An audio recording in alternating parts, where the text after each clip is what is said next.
Alright, so welcome to the simple cooking stream. We made it a lot more on time this time, which is great. So for today, we're doing something that can be complicated, but it's actually fairly simple. This is basically sushi rice. So sushi usually has either no rice or rice in it, but because for today we're going to be making nigiri, which is basically a type of sushi where you press the rice in your hands and then you put a layer of fish or maybe some kind of crustacean. You can have like a shrimp on there or even a fruit or anything like that if you don't want to eat fish. But the main component of sushi is to have sushi rice. So for today, what we're actually going to have is this is about 3 cups worth of rice. This is cow roast rice. I use this for all of my Japanese foods or anything with sushi in it. But one thing that you should know is that you can also use maybe a type of other medium grain rice, such as Nigiri rice.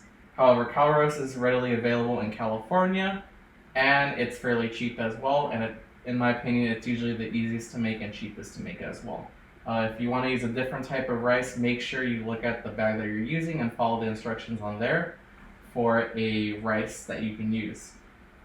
And also, you're going to need this is for 3 cups of rice, you're going to need 4 cups of water.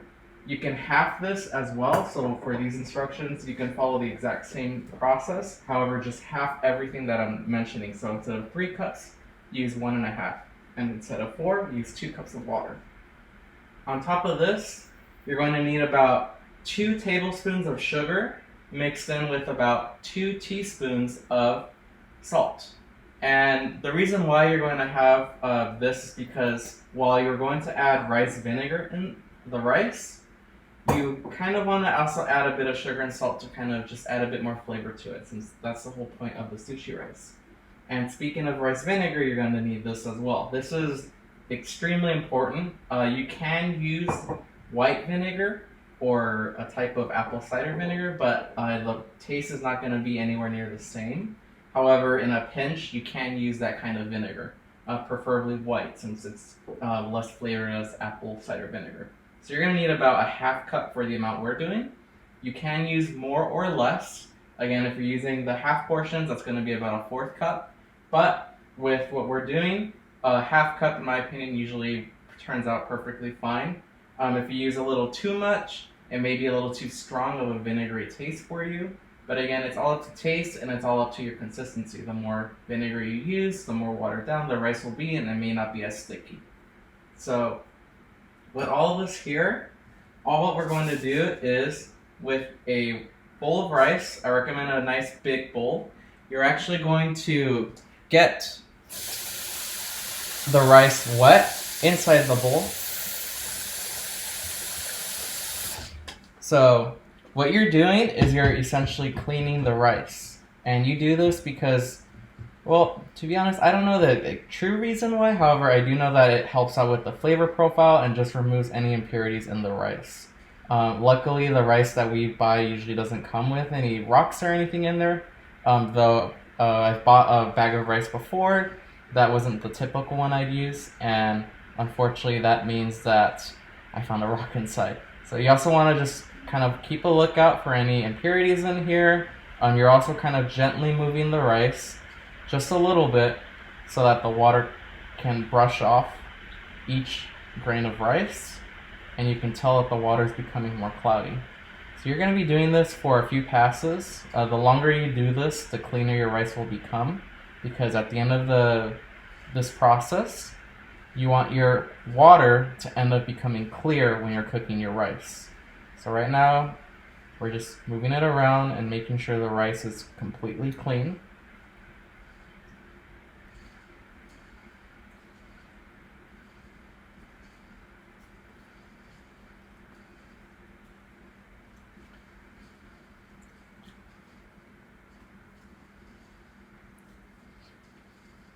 And again, for most of other foods as well, you can follow this process just for making a plain rice. You don't have to make it into sushi rice.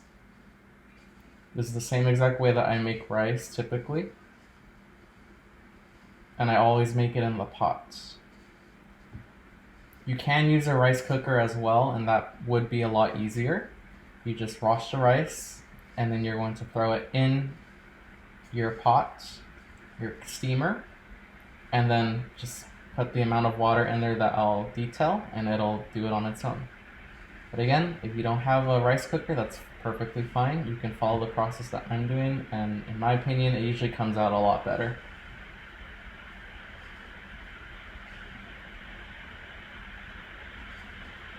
Okay, so you can notice that the water is turned basically milky white.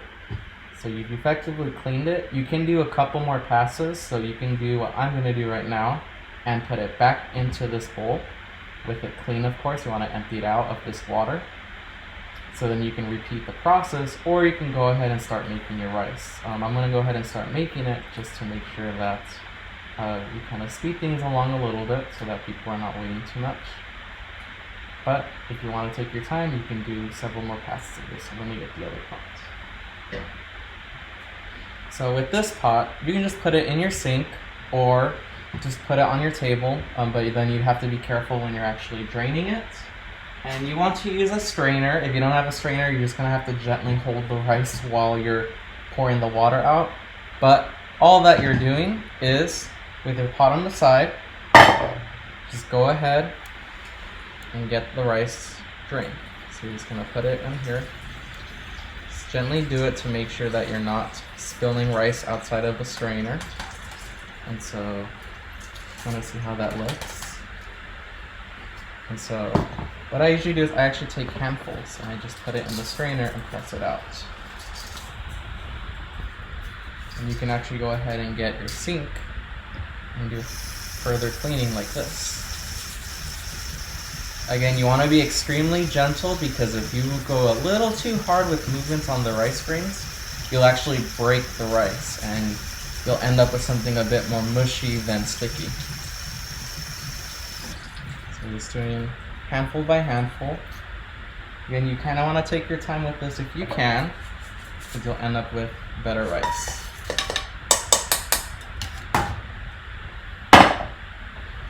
So again, let's get some handfuls of rice.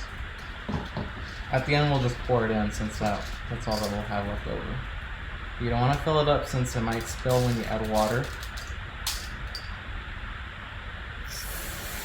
And again, just kind of toss it a bit, give it some movement so the water can get through to the rice.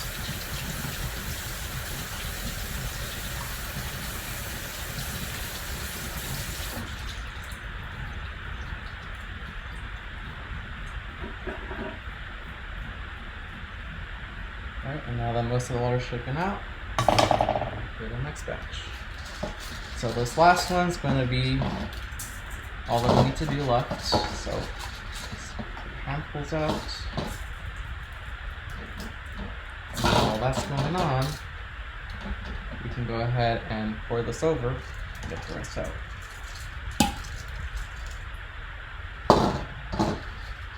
Again, take your time. The last thing you want is to have rice all over the floor.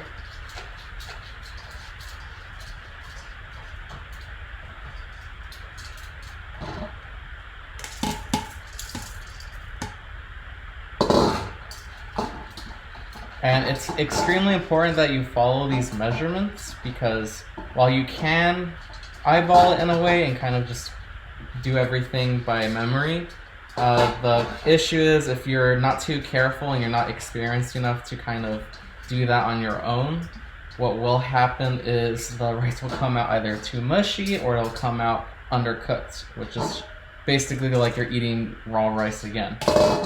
So you always want to make sure that you follow the directions. So it's always 1.5 cups of rice to 2 cups of water. You can either half that, multiply it. It's always going to be the same process no matter what. And once it starts boiling, you can go ahead and follow the same time as well. I've made huge batches of rice, and no matter what, it's always going to be 20 minutes.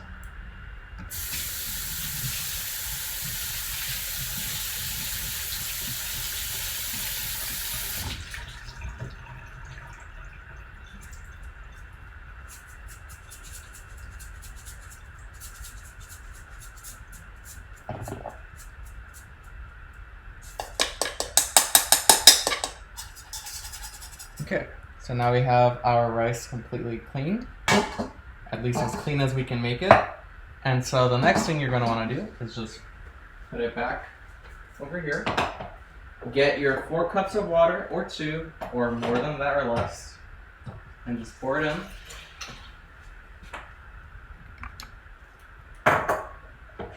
And so you just want to put it in, just like that. Go on your, I recommend just a regular burner. Nothing, if you have any different size burners, you don't want to use something too hot or too cold, or you'll kind of mess up the cooking time. So all you're going to do is just put it on high, and you just want it to sit there. Have a cover that fits the pot pretty well. You want a nice seal over it on the side, because you're going to want to immediately put that on here once it starts boiling. So all you're doing now is you're just going to watch this pot, or you can leave it alone, maybe come back in a few minutes, but you want to make sure that you're getting a nice simmer or a boil. If you leave it cooking on a simmer too much, it may mess up the rice, but if you're late by like a minute or 2, don't sweat it, it's going to be perfectly fine. Just kind of keep an eye on it when it's almost done cooking. But either way, just make sure that you get bubbles. And again, if you have a bigger batch of rice, this will take longer. A smaller batch of rice, it'll take shorter for this process. But regardless, it's always going to be 20 minutes. So let's go ahead and let that sit for a bit. And since we're making sashimi, while you are, or not sashimi, excuse me, nigiri, I have this piece of tuna that I had prepared earlier. Basically, you can use any fish when you're making this, or don't even use fish. I've seen people use banana or other types of fruit as well. If you can't do that, or vegetable, avocado goes great with this. And so you just want to make sure that you have a piece of fish that is just a little wide. You want to have something that is obviously fresh. You don't want to get any fish that's like tilapia or anything like that if you're going to eat it raw. You want to have a sashimi grade fish. So if you go to any fish market or you get your hands on a well-sourced fish, something like tuna, salmon, you can even use, again, cooked octopus or cooked shrimp in case you don't want to eat anything raw. You just want to make sure you get a nice quality fish, and you want to be very careful with it because fish like this is extremely delicate. If you grab it too firmly, you're actually going to start making puncture wounds in the flesh, and you're going to mess up that nice sushi look that you usually see. So you actually want to judge the width that you're cutting, kind of cutting it in the steaks in a way, and then you're going to flip it on its side. So I'll show you. And you want to make sure you use a very sharp knife. I just sharpened this one earlier today. So you just want to go gently. And you're just cutting straight down. If you go too rough, you're going to mess up the flesh. If you use something like a serrated knife, it's not going to go well with the flesh as well. So we've already cut through. You can see we have a nice steak right here. So just gently move the fish to the side. And now that we have the fish ready, you can actually go ahead, and if you see the grains of the fish, you want to go against the grain when you're cutting. Because if you go like this, all that will happen is you're going to have an improperly cut fish where it'll actually fall apart the second you try lifting it up. So if you want to actually have it right here so the connective tissue will hold itself together. So, and it's okay if you make small sushi, you're not serving in a restaurant or anything like that. So if you have small pieces, it's okay. You can make small pieces of sushi. So just want to go. Get a nice thick one out first, just so it's even. And then when you're cutting it, depending on how thick you want your tuna, or your salmon, or any fish you're cutting, you just want to go nice and easy. You don't want to go too thin where it's translucent. Again, you're not presenting anything, but you're getting a piece of fish ready. There we go. Remember, you want to be delicate because if you yank it out, all that will happen is these connective parts are going to break. So again, you can just go ahead. Nice and easy.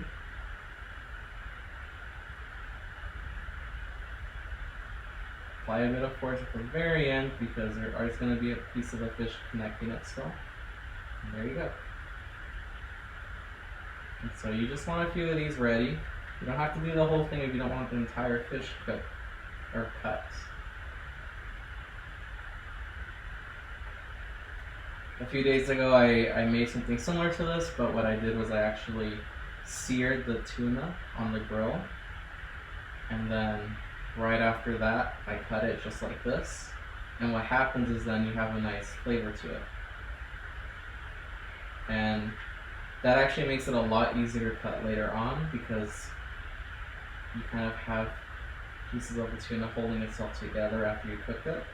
But again, when you're dealing with fish like this, you want to be extremely delicate with it. So you're just going to leave it like that. So that's what we're doing when we're cutting our fish. We're just kind of being a little cautious with it, a little delicate. And don't worry about any pieces that you mess up. Again, it's not a restaurant, so you can take your time with it. While we're doing that as well, let me just quickly wash my hands.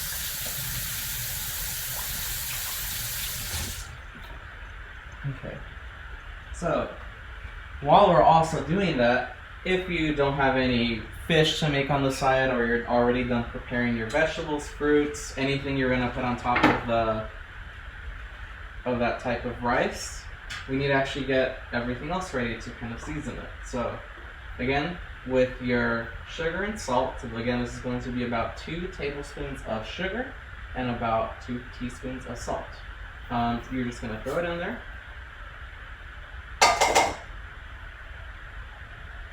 Then with your rice vinegar, for this portion we're going to do about a half cup. So we'll throw a half cup in there. And if you can tell, it's not really mixing well already. Again, it's cold ingredients, it's not something hot, so we can't rely on a stove to kind of do the mixing for us. So you're going to have to get a whisk. Just stir it around for a bit at first, just to kind of get it moving in the liquid.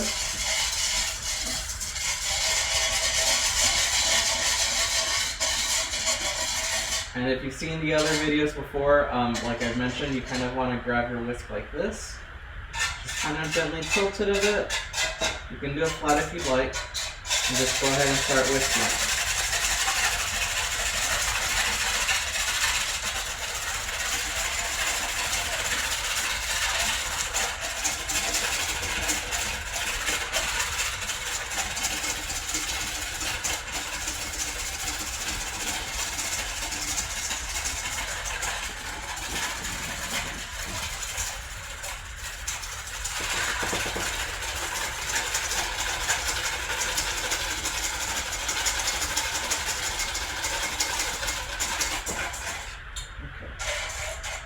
So you kind of want to just move it around, kind of check to see if there's anything left. You can also tell by kind of moving it gently along the bottom of the bowl.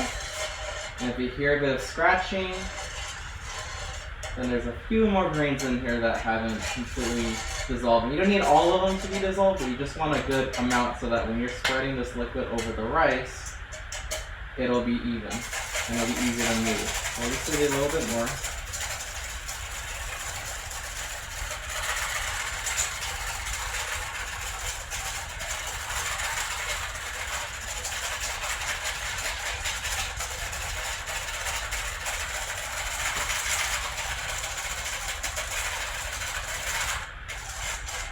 Okay, so we effectively combine our sugar, salt, and vinegar. So we'll just leave this right here. For those of you who would like to make this rice into rolled sushi, you can do that.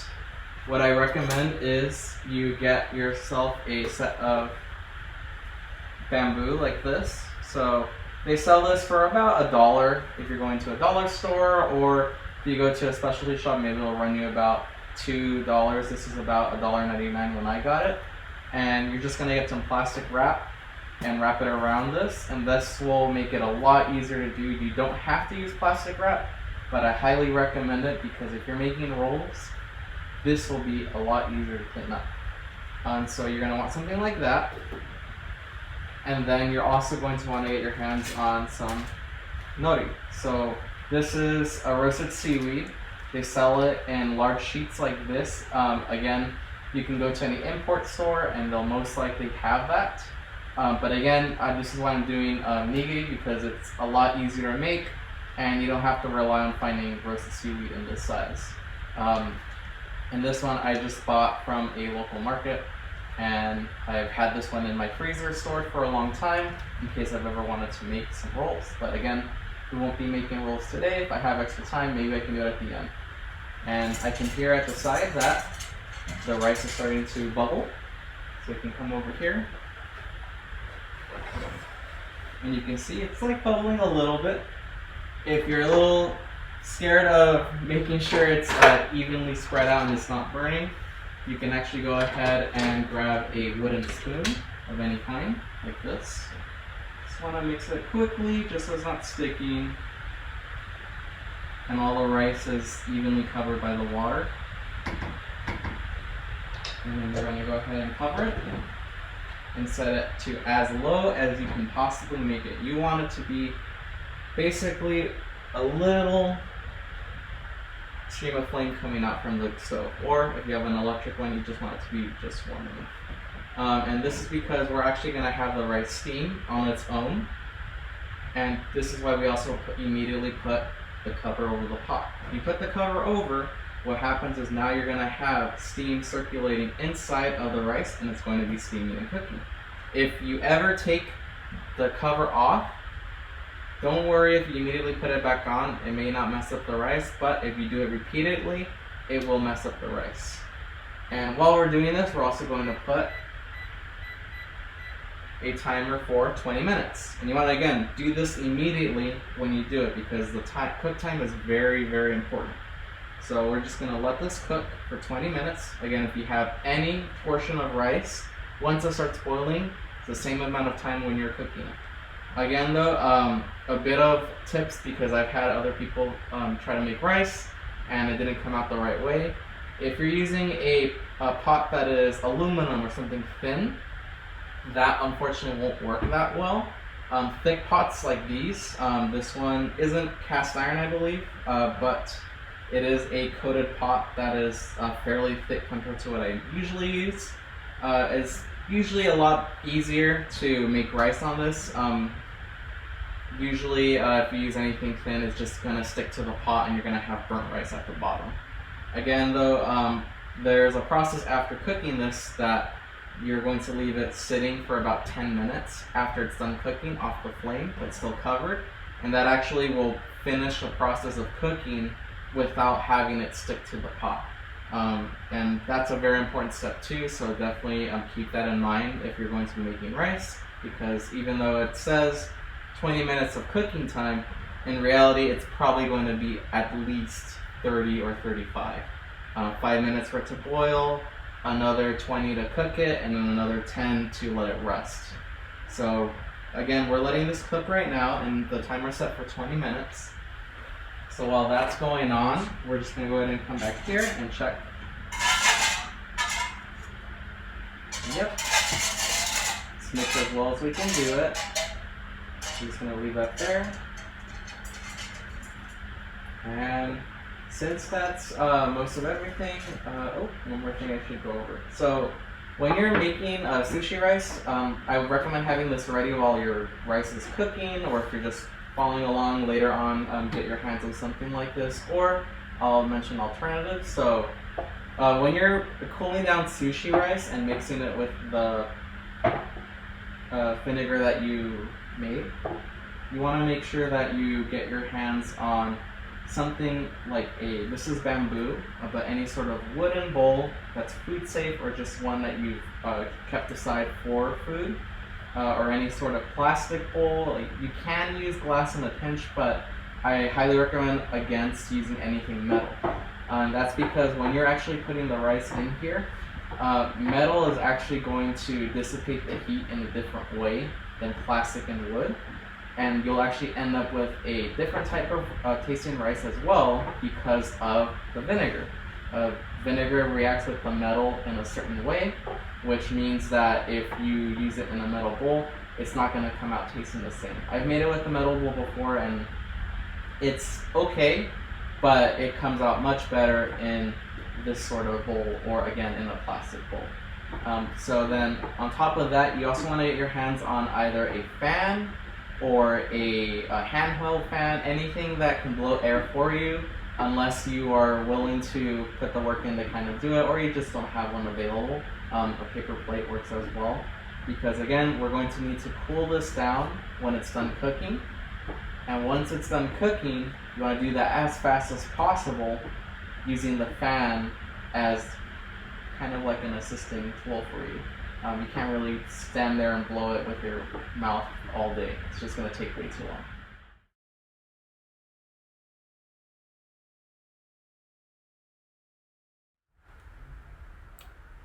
Alright, so now that it's been 20 minutes, basically all that we're going to do is get this pot, immediately move it off of the flame. You want to do it as soon as possible, but leave it covered.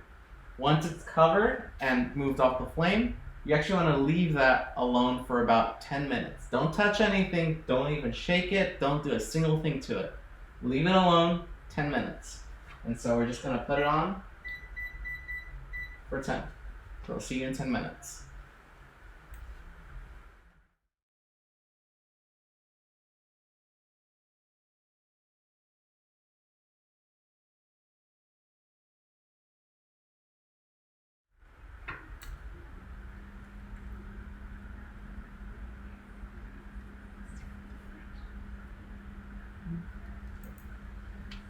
Alright, so it's been 10 minutes. So if you hopefully were following along, you take the top off, mind the steam, it's going to still be very hot. You're going to see that your rice is very fluffy and it's completely done. So all you're going to do is just take it straight to your bowl. If it's well done, and maybe it'll come out just like this. And if not, you can also just give it a little help, and it usually should come off all on its own. And you can see that none of it's even sticking to the bottom of the pot. It just comes off really easily. Nothing's overcooked. Nothing's burnt.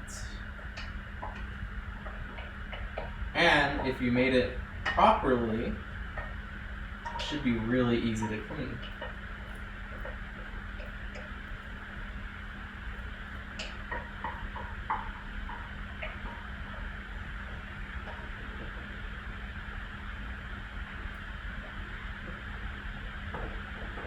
Stragglers there.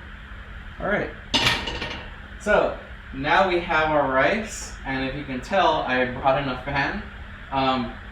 Big word of advice: if you're using a fan, please make sure you either clean it if it was unused, or just one that was in use for constantly to keep circulating air, because if you're not using a fan like this, it's going to catch a lot of dust, and the second you turn it on for the first time, it's going to spray the dust all over your rice.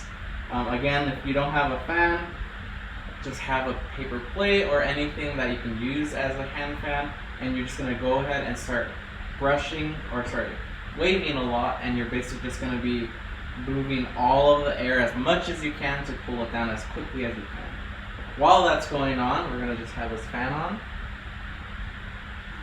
So while that's going, we're going to get our mixture that we had here and just kind of drizzle it over.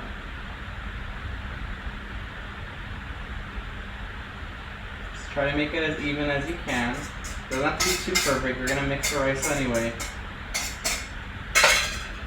And again, using a wooden or plastic spoon, nothing metal. You don't want to have any bad reactions with the vinegar. Just going to go ahead and start mixing the rice together. And you want to keep doing this until you can tell that the rice has cooled down significantly.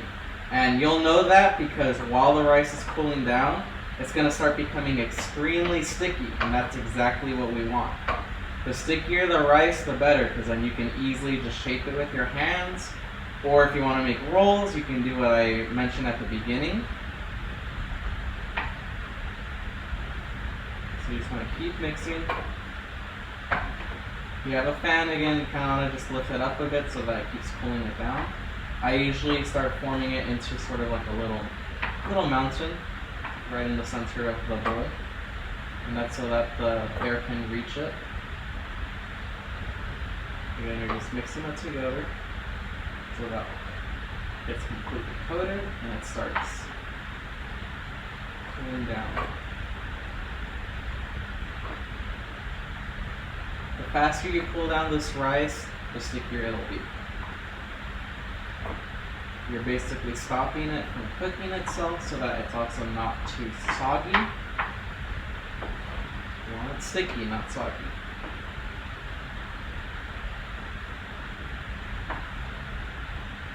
And using a wooden spoon like this as well is very helpful because you actually have less risk of damaging the rice kernels. Because again, every time you're harsh with them, you risk breaking them. So if you use something metal or sharp, it's most likely going to break your grains. So you want to use something wooden or plastic or maybe even a spatula. Don't use anything very stiff. Unless it's wood or plastic, it's going to most likely break the grain.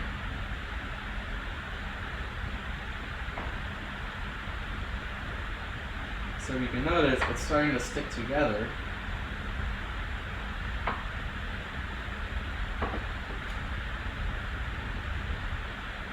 And there's two ways you can tell if the rice is cooling down. Either you can have your hand over it, or if you have a fan like mine, what it's going to do is basically make it a bit harder to tell the heat. Again, only the top's cooling down. We don't know about the bottom. So you can just lift up the bowl and feel underneath. And if you feel a bit of warm, then you know that it's still a little too hot. Again, we're not trying to cool it to when it's less than room temperature. You just want to get it down to room temperature. Just want it to no longer be hot. So keep on mixing that.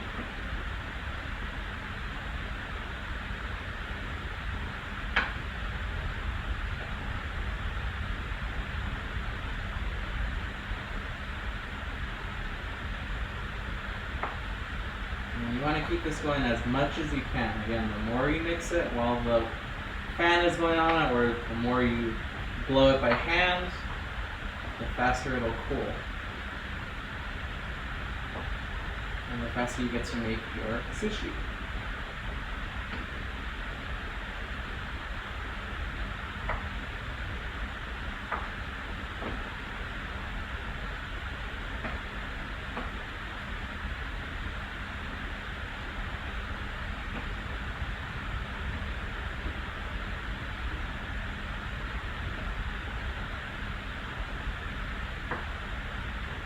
Can you use this for other things? Of course. You can actually use this for poke bowls.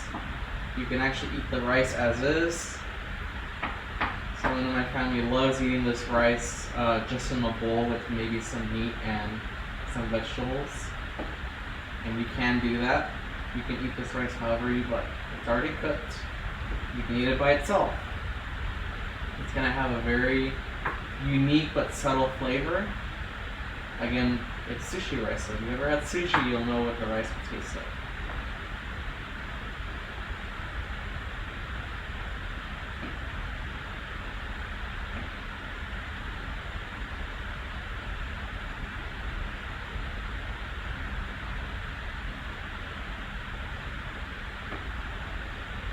One thing I do need to mention is this is why sushi kind of isn't the same after the first day, other than the fish going bad, of course.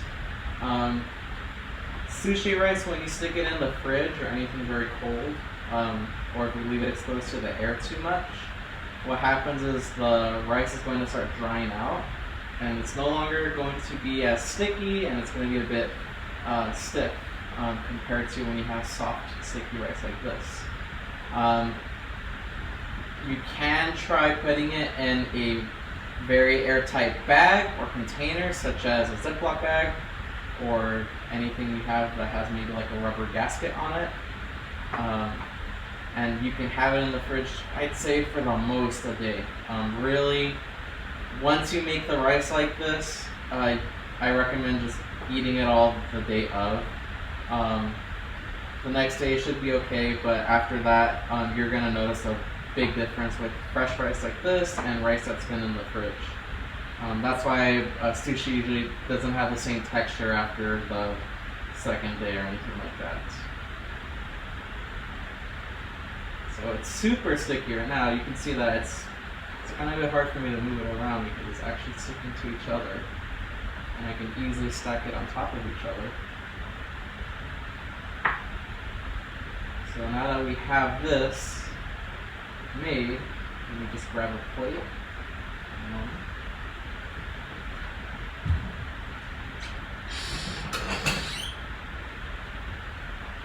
Alright, so you should have a plate ready. I also recommend that you should have a little bowl of water. And this is just to make sure that you don't have sticky fingers after you're done messing with the rice. So, what you're going to do is just dip your fingers in, rub the water around your hand. Do it again if you feel like you didn't get enough water, but you just want it to be wet, but not dripping. So now, you're going to grab your rice, and you kind of want to just move it around a bit. Kind of making a fist motion at first, so you can see how big and how much rice you're going to have with each Nigiri sushi. So since we have it like this, it looks pretty alright. I have fairly sizable slices. So now, you're going to have two fingers like this. It's your index and your middle finger. You're going to kind of like cradle the rice that you have in your hand. You don't want it to be touching this part of your fingers. You want it to be in the palm. And while you're cradling it with your hand and with the two fingers, you're going to have your thumb here to prevent it from sticking out. And you're kind of going to go at an angle to stop this part from sticking out too. And then quickly, you're just going to press. Put a lot of pressure if you can, because the pressure is going to help it stick together. And you see that it's all connected, and you can see that it's all not falling apart. I can hold it and it's not falling apart. Now it's sticking to my hands a bit because I took a little too long to kind of demonstrate how you press it, but that's one. So again, you want to get your rice, or sorry, your water, you want to just dip your hands in it each time you grab the rice. If you don't dip your hands, it's going to stick and you're going to lose rice because it's just going to get everywhere. So again, toss it, and make a fist motion with it, and kind of almost like a stress ball. Now that it's like this,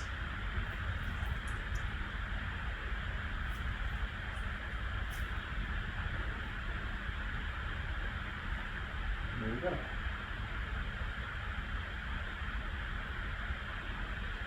And now with that, we're just going to grab our slices of tuna. These are fairly small. I didn't go in the steak too much. And now we have our slices of tuna. And if you ever want to make something like that look even nicer, if you can ever get your hands on any sort of Japanese mayo, it's called kupi mayo for those who are trying to look for it. Or if you have any green onion lying around, so anything that looks like this, spring onion. This is just something I grabbed out of the garden that I had, and luckily I had a few left. So what you can do is you can actually go ahead and have some mayo and onion over it. And I know it sounds a little strange, but it's actually extremely delicious. So you can go ahead and just drizzle it over.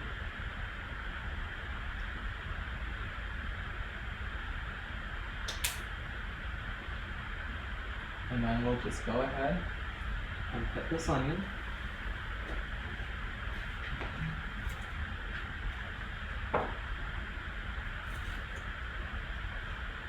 If you ever want to have thin slices of onion like this, just kind of make it in a bunch. If you need help, you can have a rubber band there and just slowly cut each one.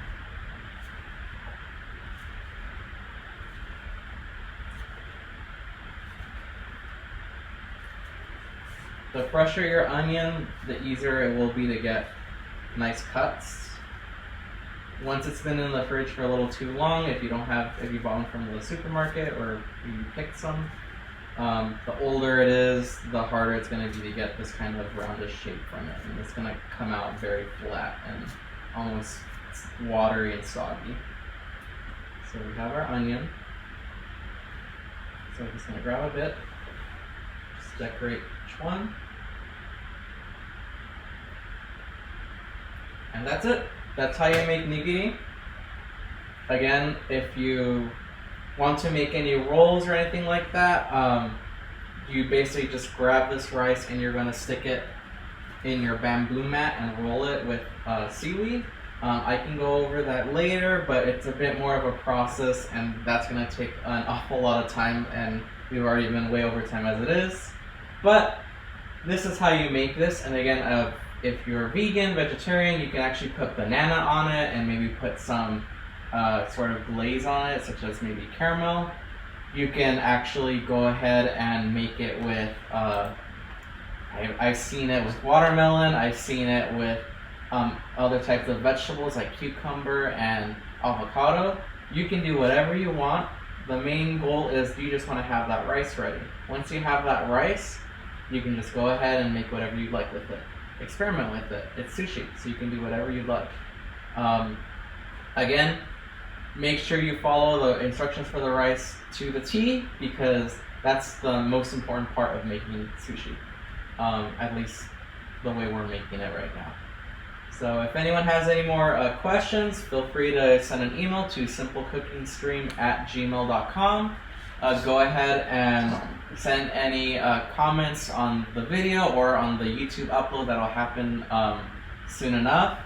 And don't worry, we'll cut out the times that we're kind of just waiting for the rice to cook. Again, it's just a bit of a process. But if that's all that you'd like to see, then have a good day. And that's how you make nigiri.